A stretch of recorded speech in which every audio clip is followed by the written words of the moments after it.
Welcome back to Actually Useful. This is the podcast where we talk about why the internet is so broken and we chat with some of the great people who are trying to fix it.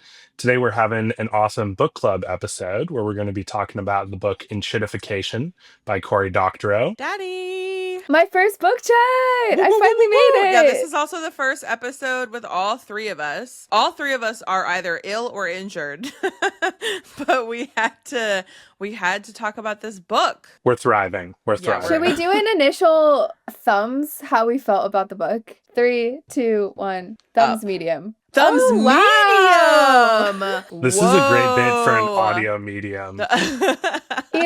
I have to spice it up a little bit. I knew that both of you guys were going to be thumbs up just based on all your pre-messages. I will say I was left unsatisfied by the ending. Ooh. Okay, wait, let's get into news real quick. What news do we have today? We got some news. Okay, there's a couple things going on. First things first, OpenAI did publish a report of how many users, basically a report of like the well-being of the 800 million people who use ChatGPT every week, which is an insane number, frankly. That's like 2.5 Americas full of people. So out of 800 million users in a 7-day period, 560,000 people exchange messages indicating that they are experiencing mania or psychosis. An additional 1.2 million express suicidal ideations, and another 1.2 million on top of that are prioritizing ChatGPT over loved ones, school, or work. So the people are not well. And I have to say that, like, of everything that maybe like 3 years ago, I could have told you in terms of like, here's why AI is going to be like very problematic for society. This was actually not one of the things that occurred to me as a thing that would happen. I don't know why. It seems quite obvious now in hindsight. I just did not expect, like, I saw a video yesterday of a woman who is in love. She's dating a GPT she made of Luigi Mangione. And I just don't know. And she was giving this interview and was like dead fucking serious. And I was like, I really don't know how to feel about this. I don't know if we should be like platforming this woman. And I think like a good point here, there was a really good op-ed in the New York Times like a couple weeks ago about the mother of a woman who killed herself unexpectedly. I mean, most people say that when a loved one commits suicide, it's unexpected. They couldn't find like any signs that she had any suicidal ideation. She'd never expressed it to them. And finally, one of their friends was like, one of the daughter's friends was like, you should look at her ChatGPT. And when they did, they realized that she had been doing ChatGPT therapy for months and had confessed all these things. And the point that her mother was making in the editorial is, even if ChatGPT said theoretically all the like right things that it should say to somebody who's confessing to suicidal ideation, which is like, it did say you should talk to a person, here's the suicide hotline, which it does not always do. There are other reports of people who are in the same situation where ChatGPT made extremely harmful suggestions. But in this case, it was like fine. However, her mom made an interesting point, which is that in the place of talking to a therapist or a parent or a friend or someone who could actually help this woman deal with the state that she was in, ChatGPT took that place. And so it's like even the best running tech program can't provide the types of things that this woman in crisis needs, because what she needs is like community support. And so I think that's an interesting point of like, that goes back to the 1.2 million that are prioritizing ChatGPT over their real relationships. Even if you were okay when you started using ChatGPT, by isolating yourself socially, you're just going to make your likelihood of AI psychosis worse. And this is part of what I worry about, because those percentages, those are adults who grew up the vast majority of their life, AI didn't exist, and now can kind of fill this void. What I'm worried about, I saw this report from NPR that was talking about how 1 in 5 high schoolers has had a romantic relationship with AI or know someone who has. So that to me is worrying, when AI starts to be around for like a larger and larger percentage of your life when you're younger, or you get introduced to it way before your brain is finished developing. And I wonder how that pseudo social relationship is going to develop in the future, if that percentage is going to go up. It's easy for us to sit here and be like, well, that's stupid, why would anyone do that? But if that's just part of your day-to-day life, I experienced loneliness in middle school, high school, and having a tool there that's always going to respond to you and reinforce you with positivity, I can definitely see the allure to kids. Yeah. I sent both of you that video I found of like, even before they're old enough to be going back and forth with a bot, the little kids, like toddlers, I saw this influencer who posted like he trained his AI generated, was it on YouTube Shorts? Oh, dude, this haunted me for I like almost like I want to link it because I want our listeners to see it, but I'm also like afraid to be associated with this video I, because it was so. I think we should link it. The people need to know. Basically, this guy trained his, I'm pretty sure it's YouTube Shorts, but he trained his Yeah. algorithm on Cocomelon, which is like, admittedly, Cocomelon is also problematic, but like it's problematic because it's just too stimulating to children. It doesn't have like problematic themes. It's just like, What is crap. Cocomelon? Cocomelon is like a very, very viral like iPad babysitting show. It's like Okay. a really sort of low, like if Bluey is on one end of the spectrum of like nuanced storytelling and like lots of representation of family life and stuff, Cocomelon is just sort of like bright colors, sounds, whatever. I've never actually watched a Cocomelon episode, but it gets a lot of shit. But it is like objectively a children's show. Like it doesn't have weird themes in it. So he trained it for 1 hour on Cocomelon and then he let it play and it came up with a bunch of AI generated content targeted for basically unsupervised like toddlers who are playing on an iPad or watching TV.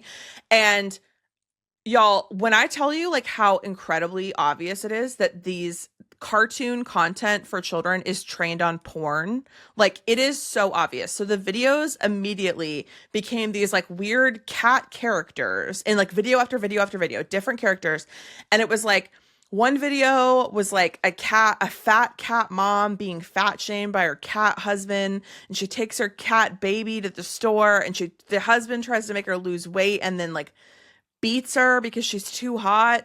Another one is like a cat pissing on a bed, like a cat person pissing on a bed and then being like hit by its mom. There was a lot of just like children characters crying and like sexy cat people doing bodily things. It was very fucking weird. You should check out our episode on Empire of AI because this is something that Karen Howell, the author, talked about, which is in the early stages of ChatGPT's development, they're only feeding it quote unquote high quality information. But as they run out of that and they're trying to scale compute and all this stuff, they start feeding it worse and worse quality stuff, right? So then you move from Wikipedia, which has all these admins and stuff, to like 4chan and then 8chan, and then it's just the scum of the internet. And I bet a similar thing has happened with them trying to train these new video algorithms, where at first it's like movies and television, and then it's YouTube, and then they're like, well, what's the biggest collection of videos on the internet? That's just all porn with no regard for the consequences there. Yeah, it was pretty bleak. Josh, do you want to do the Amazon news? Yeah, just some troubling news. We're going to get to this a little bit later in the episode when we talk about Cory Doctorow's argument, but there were some huge layoffs at Amazon.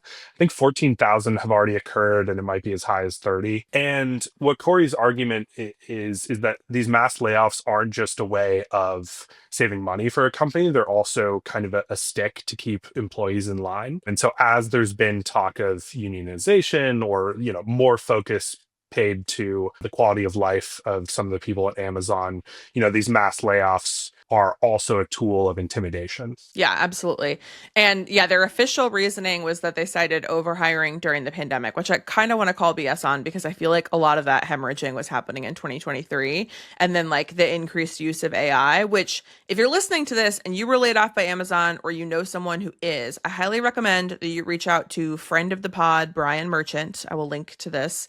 He is doing a David Graeber style anthropology project called AI Killed My Job, where he's just collecting stories from anybody who has a reason to believe that their job was lost because of AI or that their like quality of their job went down significantly because of use of AI. So we'll link to that as well. So Ariel, before we get into this, can you give us just kind of an overview? What is enshittification and how do we beat it? Yeah, so enshittification is the intentional degradation of platforms for profit. Its process is that companies are first good to its users, then they're good to its business partners, and then they hold everybody hostage against each other to eke out as much profit as possible and make everybody miserable and, yeah, just hold them hostage. Cory Doctorow coined the term. I mean, this is him owning the phrase, basically by releasing a book called Enshittification.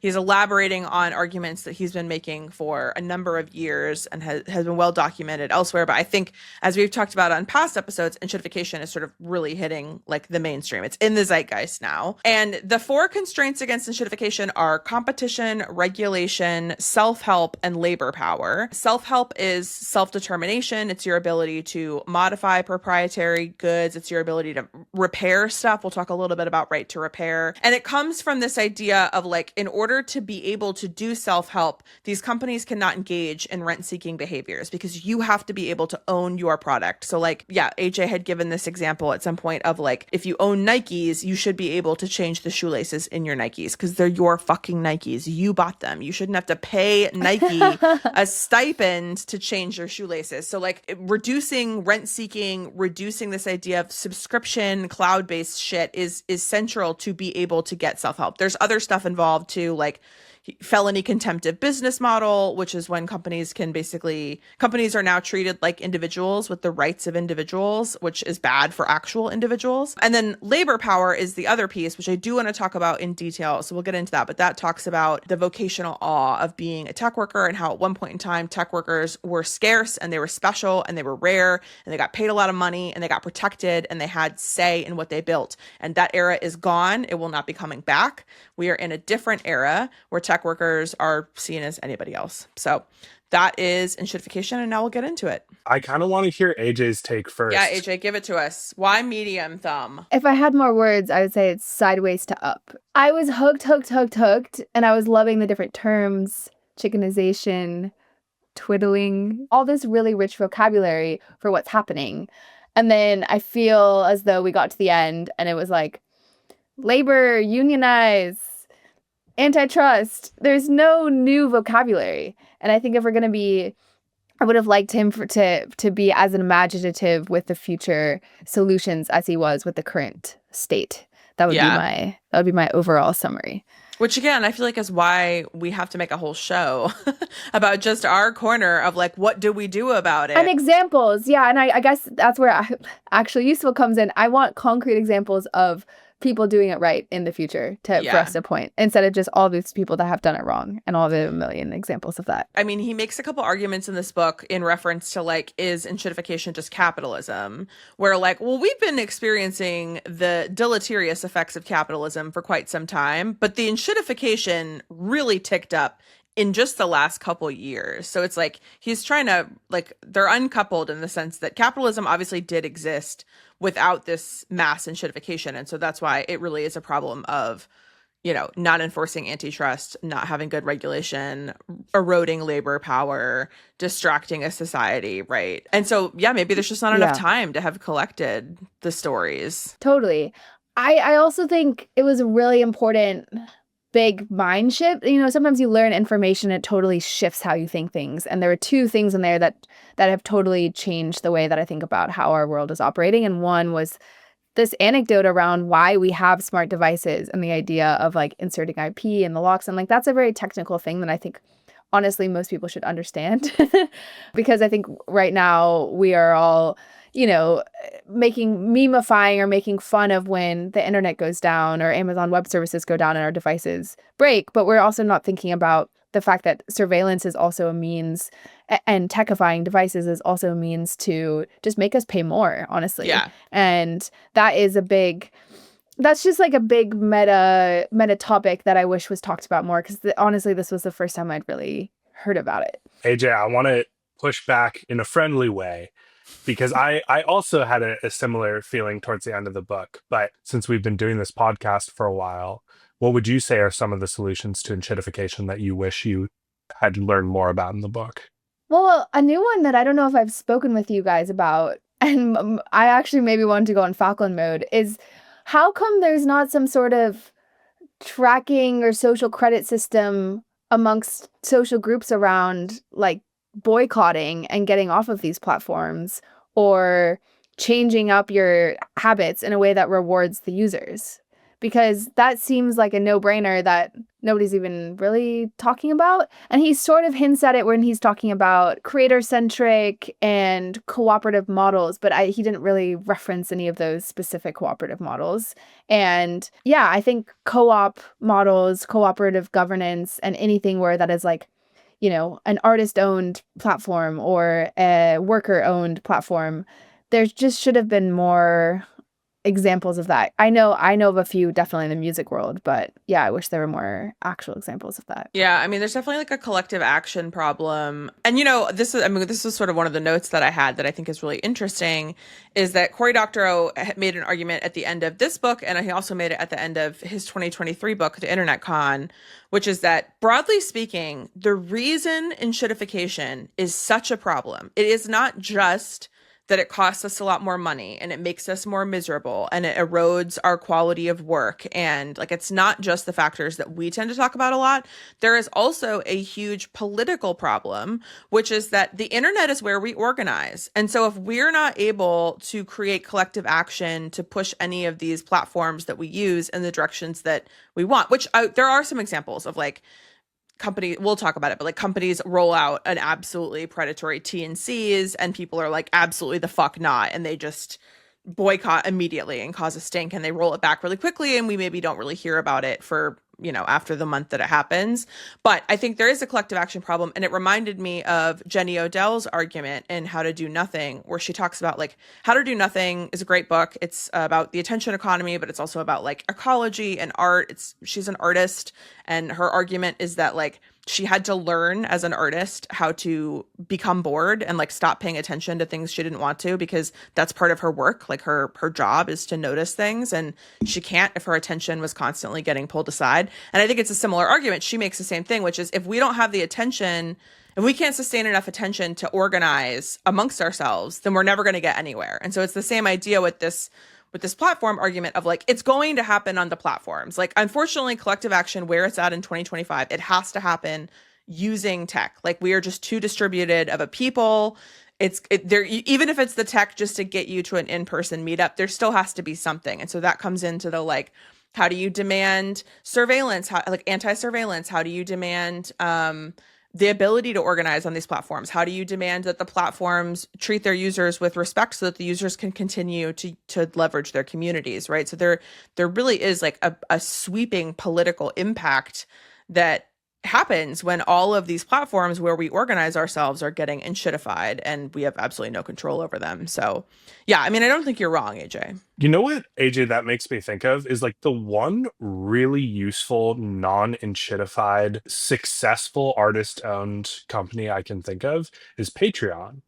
Because the dude who founded that, Jack Conte, he's a musician and producer himself. He's half of Pamplemousse, and he literally made Patreon to help artists like claw back money from just all the super enshittified, music industry, but also people who create like visual art or people who want to sponsor podcasts and all these things. But I would love to hear his perspective on like keeping it healthy for artists. That's also just been a huge disruption for like DIY stuff and something that has actually gotten creatives paid. So that could be a cool place to start with that. I do think also there's a problem of like going back to like us having this whole podcast is I think a lot of creators have the inspiration to build these things. They have the passion, they have the determination, they have the vision for it, but like they don't have the money, they don't have the team, they don't have the ability to penetrate through our current system of what gets these products built. So like the cost has to go down, competition has to go up.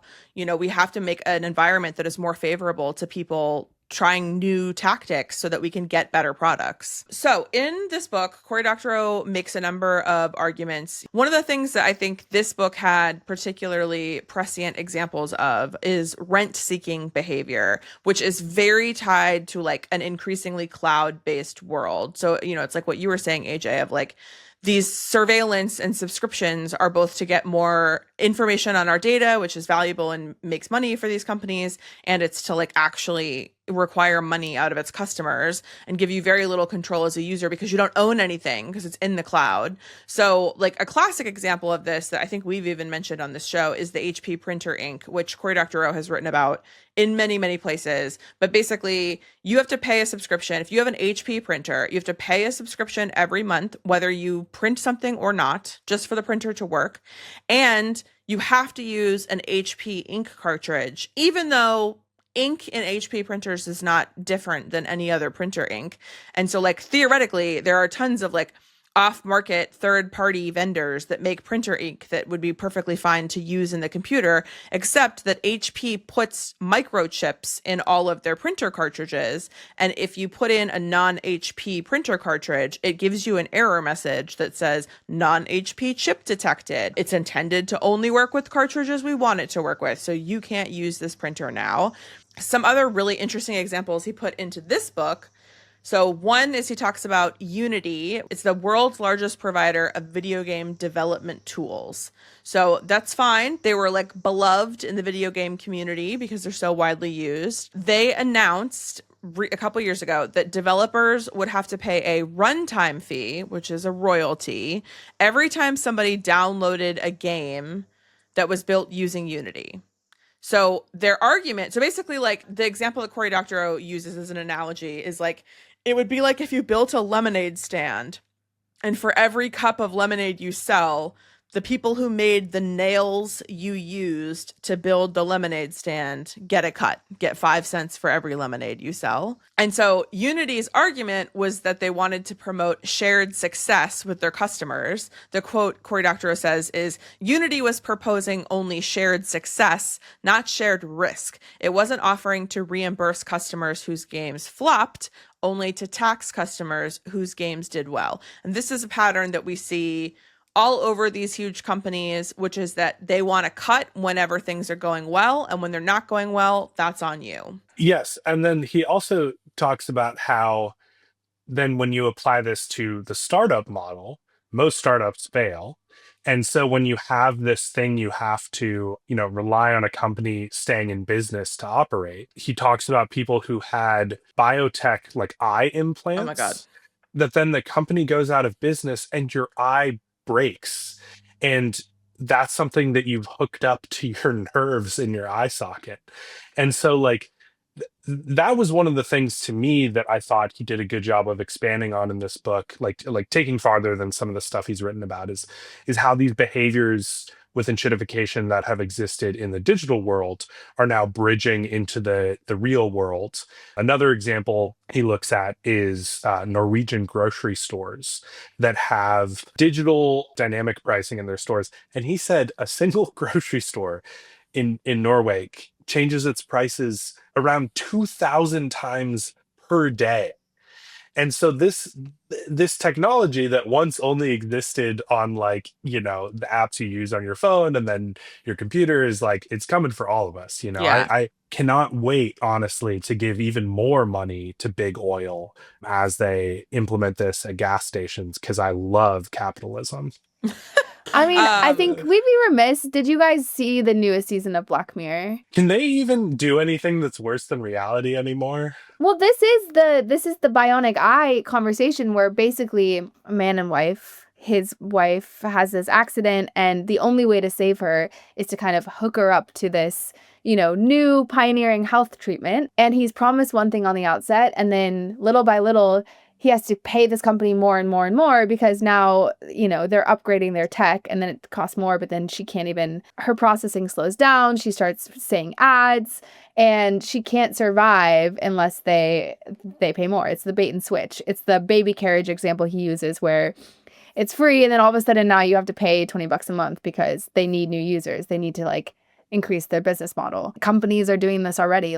Black Mirror is not being that futuristic. And another solution I wish you would talk about is change regulations depending on industry, like something like your health versus something that's a consumer product. I don't know if he talked about that specifically. He did talk about regulation and an interesting angle on regulation, which is that death of competition kills regulation, which I'd never thought about before. I did think an interesting argument that like should be obvious, but I've never thought about. His exact quote is, "In a highly technological world, your ability to do well or even to live out the day requires that you correctly navigate innumerable highly technical questions that you can't possibly answer."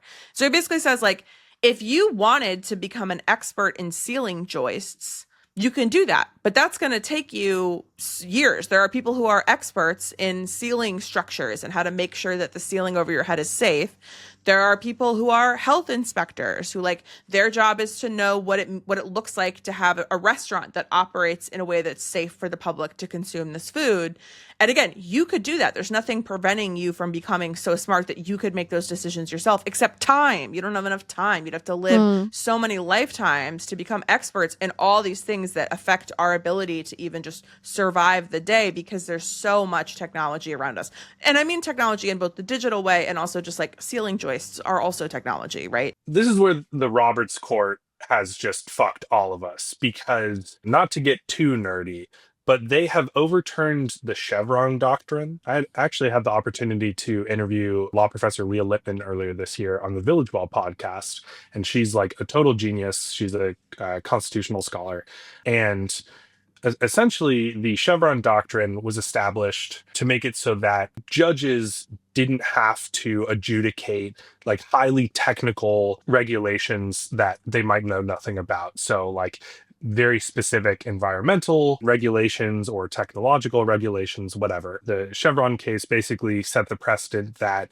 if there's a dispute between a private individual and a regulatory body, that the Supreme Court would defer to the authority of the regulator, because they have much more niche knowledge over that particular issue.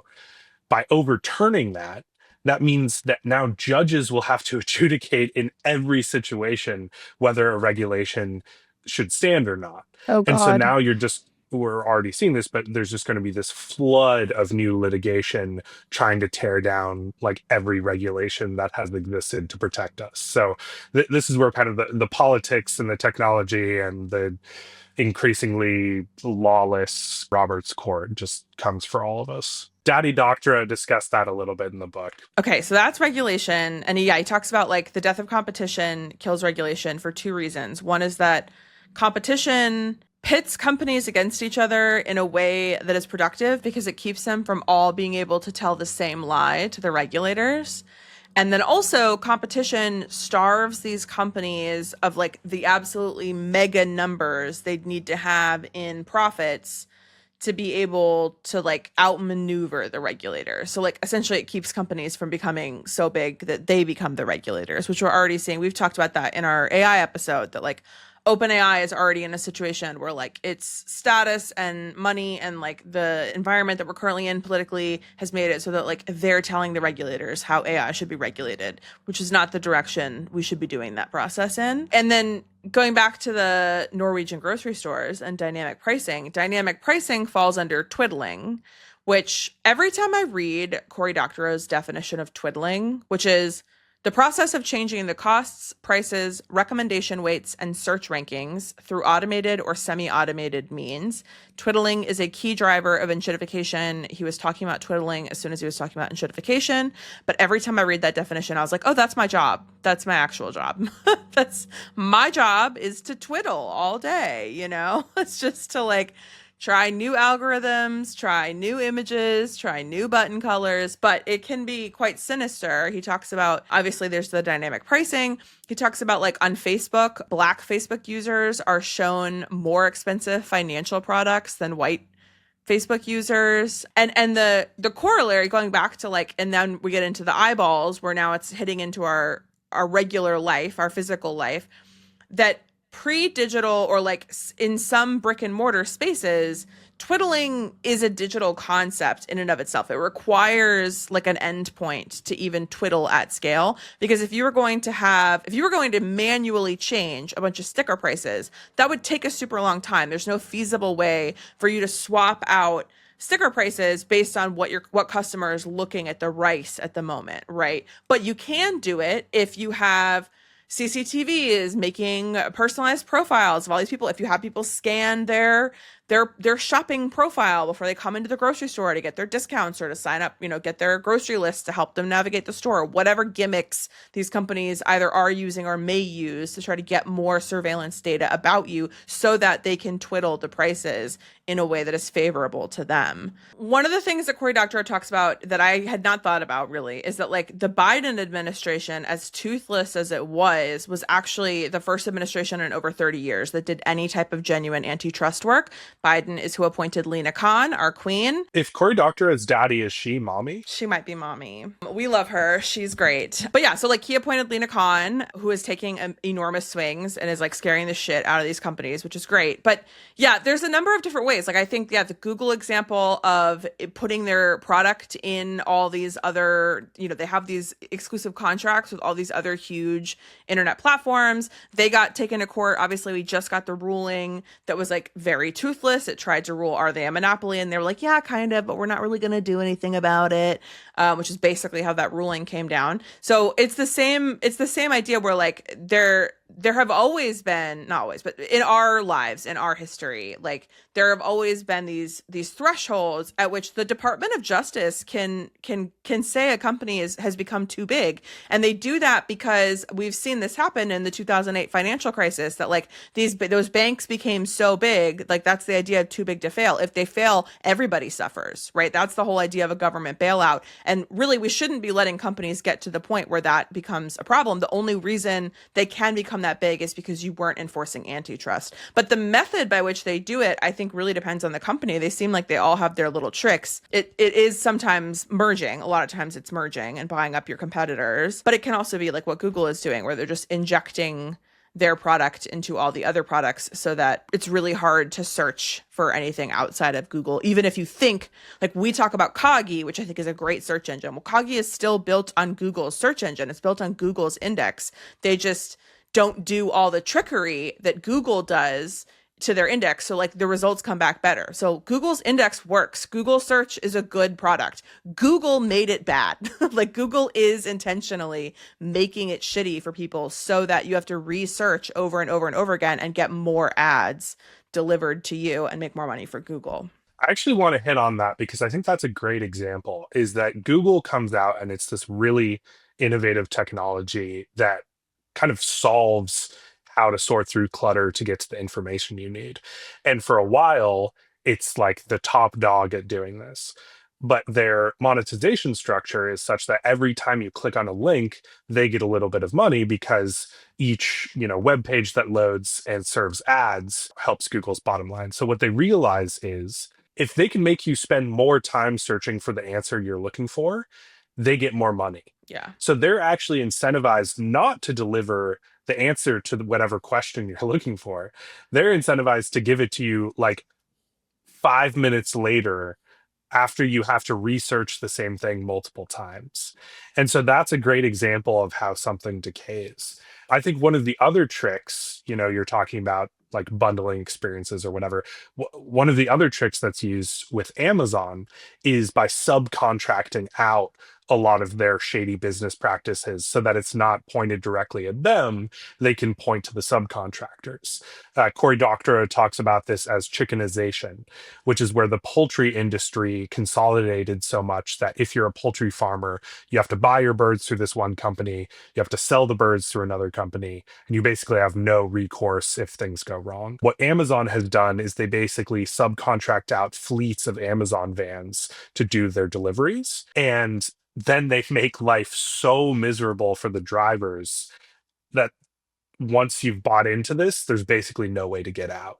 So you're trying to meet your quotas of how many deliveries you have to do while they have cameras that you have to install in the vans that watch you, that dock you for improper eye movements, that will dock you if you sing to music on the radio while you're making your deliveries. This is so bad. I think by now most people know about Amazon drivers having to piss in bottles to make their delivery deadlines. However, they then hated the negative PR from that, so they started docking vans that returned to warehouses with bottles full of urine. And so If you drive like a mile away from Amazon warehouses now, you will see piles of bottles of urine because these drivers chuck them out of the window so that they don't get docked.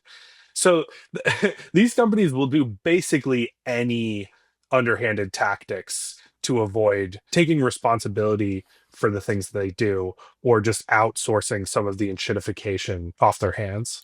Cory Doctorow talks about monopsonies, and I want to say for the record, I have never in my life heard or read anyone other than Cory Doctorow say the word monopsony. And I have heard or read Cory Doctorow saying monopsony probably like 200 times.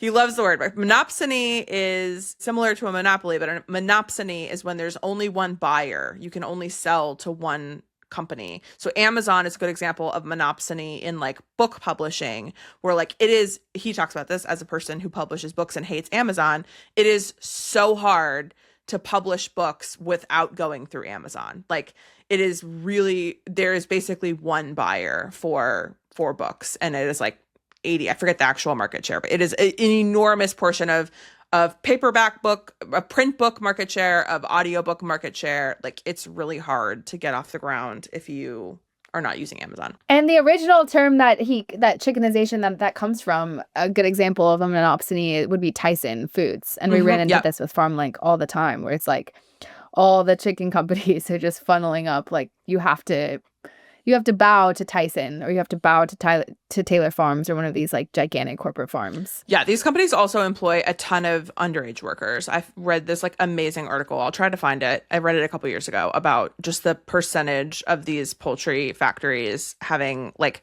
12-year-old employees that they like basically know are 12, but they forged enough paperwork that they're like, whatever, you're saying you're 15, so I guess it's fine. And they have to like literally like murder chickens as part of their job at 12 years old. And something else they do to keep shitting on Amazon, we all get hit with the Amazon tax, Yes. which is once you sell an item through Amazon, they get what's called most favored nations, or MFN. So what that means is that the price point that you sell on Amazon has to be the lowest point you offer. You can't sell something on Amazon for $30 and then on your website you sell the same product for $28, let's say. So Amazon gets that $28 price point. Then the other thing they do is they hit you with so many junk fees that they basically eradicate your margins, and then you have to offer them the lowest price point. So what this does is, to compensate for this, you have to raise your prices everywhere. So maybe now that product is $40 on Amazon so you can counteract their shady margins. Well, guess what? If you buy that off of Amazon, if you don't want to use Amazon, you want to support a creator or a company directly, well, now you're stuck paying the Amazon tax, which is paying that $40 through their website. Yeah, they take fees from the merchants that are so high, up to 50%, that like they couldn't build it into their margin. It is being paid for by the consumer. And a crazy stat, Cory Doctorow included, that I did not know, is that because of this, on average, the first result on an Amazon search is 29% more expensive than the best result for your search. And the top 4 results are 25% more expensive. Is Amazon our number one on the enshittification leaderboard? They're definitely really high up there. In reference to Amazon drivers having to pee in bottles and having just the absolute worst time, a point that Cory Doctorow makes that I think to us and to the like origin of our podcast is probably like the most salient point for us, is that there is absolutely no reason that a company that treats its warehouse workers like their lives do not matter, like that have, I mean, Amazon warehouse workers have an insane rate of injury and death. Their bodies do not matter to Amazon. Same thing with their drivers, as Josh just elucidated. When they care so little about that portion of their workforce, there is absolutely no reason that they can't also show that level of disdain and lack of care to their Silicon Valley white-collar tech workers. If a delivery driver can pee in a bottle to meet quotas, so can a software developer.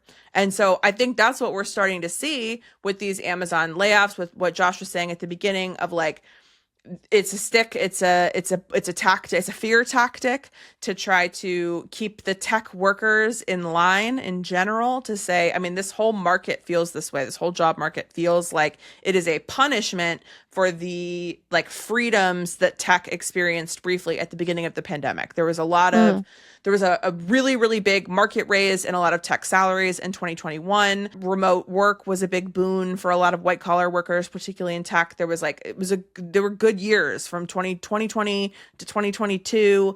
And then we're now getting punished as an industry for essentially taking too much, I guess. Yeah, it's like the inhumane policies that they use on their contractors will eventually be used on you. And the numbers too of these layoffs are just to get scale for like the tech industry as a whole. In the 18 months between the beginning of 2023 and the middle of 2024, the tech industry laid off 360,000 workers. And yeah, it's not just a cost-cutting measure. It's an organizational tactic to try to consolidate power and keep it away from collective organizing. AJ, Ariel, what are some of the positive takeaways from this book? And how do you think we can proceed from here? Well, I mean, I started out this episode saying I don't think that he did a good job showing the good news, but he did have some things that are worth at least talking about and cheering for and trying to support where we can as regular people. One thing I was really excited about is right to repair. I'm a big fan of that. And yeah, same. Mending economies. And yeah, I'm wondering what else you guys thought were some good solutions and good news that he pointed to. Yeah, I mean, to your point, the three things I took away as like his good news portion towards the end, like none of them are like sweepingly exciting. Right to repair, I think, was probably the one that looks like it's in the best shape, although a lot of it is coming from good EU legislation. It's not necessarily in the US. But he did talk about how I've been following like right to repair around powered wheelchairs for a really long time, because again, similar to these like smart eyeballs, powered wheelchairs they can cost like tens of thousands of dollars, and they are like, you should think about them as somebody's legs. Like they are so customized to a person's body that the idea that that person has to like let go of their super expensive legs to get onto a plane where the plane company airline can do whatever they want to the wheelchair is actually crazy, right? So there's so many, and all the powered wheelchair companies are owned by private equity firms that don't let you repair, and you have to do like license repair through them, and it's all really fucked. When powered wheelchairs are one of the things that like should be the most customizable products. But Cory Doctorow talks about how the like movements we have had on right to repair are a really good example of that collective action, because the way that that's happening is that these organizing groups are creating a coalition around a broad issue, the broad issue of repair. And then they are all fighting together to get these very specific victories. So get a victory on wheelchair repair, get a victory on car repair, get a victory on electronic repair. Like that actually might be the best news from the book, is just like that blueprint is starting. And that is how you do it, right? Is that you have to be able to build these coalitions. And he talks about how even the Biden era antitrust work came from the people. Like it's not like Biden is like very antitrust. Like it doesn't have like a history of being anti-big business. If anything, it's the opposite. It's that the people were like, no, fuck these corporations, do something for us.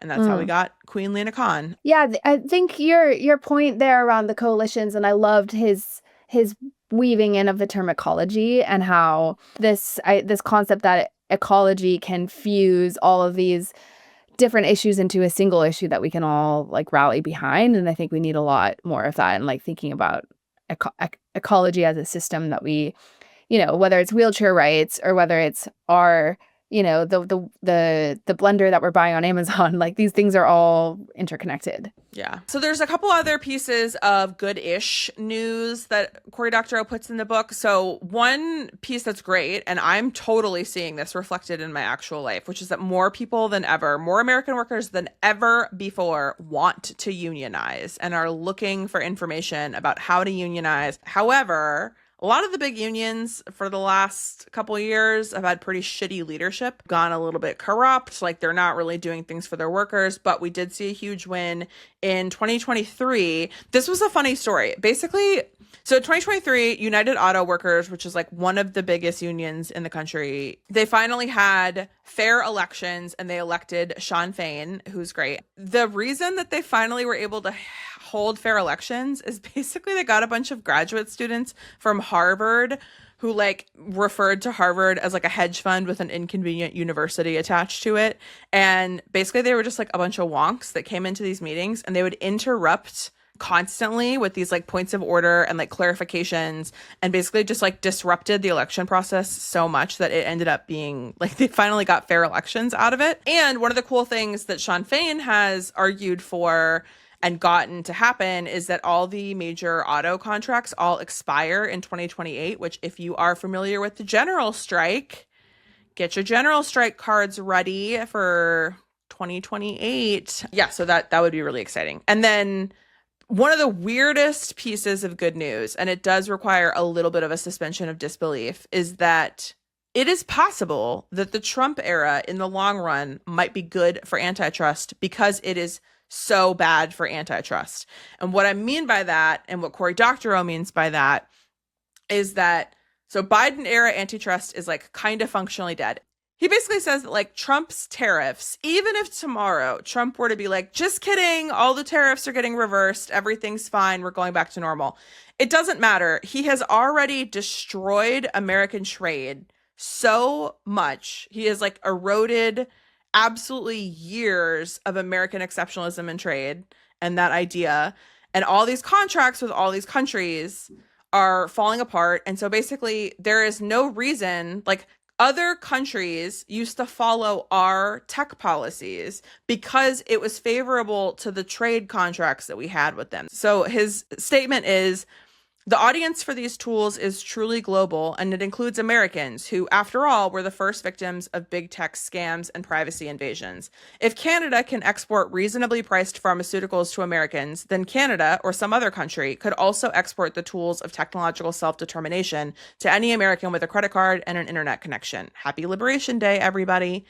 So stay tuned for like information from other countries. I mean, there's a reason why like over half of the guests that we've had on the show do not work for American companies. And if you remember Marcos being like, oh, EU legislation is the thing that's giving me hope. So we're hoping that maybe we can have a little bit of a change in world order that benefits the people. One last thing I want to say about the book Enshittification is that a couple episodes ago, I speculated that because the subtitle is Why Everything Suddenly Got Worse and What to Do About It, I was thinking perhaps the definition of enshittification would be expanded to go beyond tech platforms and to like, I see people using it to refer to any degradation from late stage capitalism. And Cory Doctorow, at the very end of his acknowledgments, like some of the last words in the book, he addresses this directly in a very on-brand way, where he basically says, I love that you guys are using this word and I want you to use it however you need to use it. Use it in the way that makes sense for the context in which you're using it. And his argument, he says, I am giving you explicit permission to use this word in a loose sense whenever you think it makes sense to do so. And his point is basically like, he doesn't have a proprietary sense of this concept, right? And if some small percentage of people who hear the word enshittification Google his theoretical work and start to understand the underpinnings of how this all ties together and how it affects so many facets of our life, that's great. So use enshittification as much as you want. It's in the lexicon now. And that, I think we've seen that. Like, we've seen that just since making this show. We're going on like we've been out for 5 months now. And I think all three of us have had experiences where we try to explain the show to people and they're like, oh my God, yeah, no, I know that concept. And maybe they haven't heard the word yet, or maybe they just heard the word for the first time and they're super excited about it. But it is spreading. It's got some juice in that term. So that was Enshittification. Highly recommend everybody read it. AJ had to jet, but Ariel, should we go Falcon mode? We should go Falcon mode. Okay, so this week's Falcon Mode comes from listener Morgan, who says, one time I participated in a book event that was kind of like a book swap and subscription box rolled into one. Everyone filled out a form about what they liked to read and then got paired with a stranger. You then found a gently used book of yours that they'd probably like and shipped it to their address along with a little note. Then you received a surprise book from someone else. It did seem like a lot of work for the organizer, so it only happened once, but I don't know why someone hasn't turned this into a business. It was so fun. And as a couple of book junkies, we are obsessed. I think this sounds awesome. We love this idea. We would be your first signups for this. I also like low-key when I read this, I was like, should we make this? Like, should this be our first actually useful product? Dude, I'm down. Let's do it. Although before we go any farther, Ariel, you did make me do this. So I am going to need your best Falcon impression. Oh my God. Okay. Well, let's see. I'm the one who always I talk shit about how our Falcon isn't a real Falcon. I think Alex had it right. It's like, that's what I'm going for. Okay. It's a little prettier than that, but I'm not an actual Falcon. So, okay, Morgan, I have good news and bad news for you. And the good news is more important. So here's the good news. This is extremely easy to build. You do not need any real tech to do this. You don't need any experience coding. You can do it with a spreadsheet and a social platform. So the way that I would do this as like a prototype, and maybe we will do it if you don't want to do it, Morgan. Someone should do it. Someone should make this because it sounds really fun. Technically, what you would do is you would create a form in Google Forms, connect it to a spreadsheet. There's many different services that can do it. You can use Google, you can use Smartsheets, you can use Gravity Forms. There's all kinds of things, all kinds of products to like sync up a spreadsheet, sync up a form to a spreadsheet. And then you would run a formula to match people together. You can pick what criteria you want to match on. You could say like, oh, if they have they share one of, if you ask everyone, like, what are your 3 favorite authors? What are your favorite genres? Whatever. And people have any of these variables in common, you can try to tweak over time how to make the categories on the form be things that like you might get similar answers to make the matching easier. But basically you could just run a formula to match them. If it's a small enough group of people, you could also do it manually, but basically just match them into pairs or triads. Triads is how you would do it if you want people to like receive a book from someone that's different than who they sent it to. And then you could use a social platform. So like most of the work for this is going to be building the community and trying to build in trust with the community and trying to like set up guidelines. Like I saw that Morgan said that they shipped with like a little note. I was picturing as I was thinking about this, like everybody gets like blank bookmarks and you can like write your little note to a person in the bookmark and stick it in the book. Would be super cute. So I think that's where a lot of the work is, which is not technical work. That is organizing work. You could do it on any social platform you want. You could do it on Instagram, Discord, WhatsApp, wherever. You just have to start building a platform. Now, the bad news, as far as I can tell, this is not a super fundable product in a way that feels disenshittified to me. So like if you partnered with bookstores, it takes away some of the personal touch. You're basically just like, I think it has less staying power because it doesn't have that person-to-person experience. If like a bookstore is sending something that a random stranger picked out for you, that's just sort of like getting a random book. I don't know. I think book swaps are a lot more fun with used books because a lot of book people, including myself and maybe you, Josh, like I prefer a used book. I just think books are living things and it's really fun for me to have books that have some previous life in them. And there's not much sophisticated tech involved, so there's no way that like you would build out some special engine or algorithm that could then be like marketable to investors. So like it's not really a moneymaker. You could theoretically charge like a low monthly fee for maintenance if you wanted to make this your full-time job or something, or if you wanted to get reimbursed for the hours you spent doing it.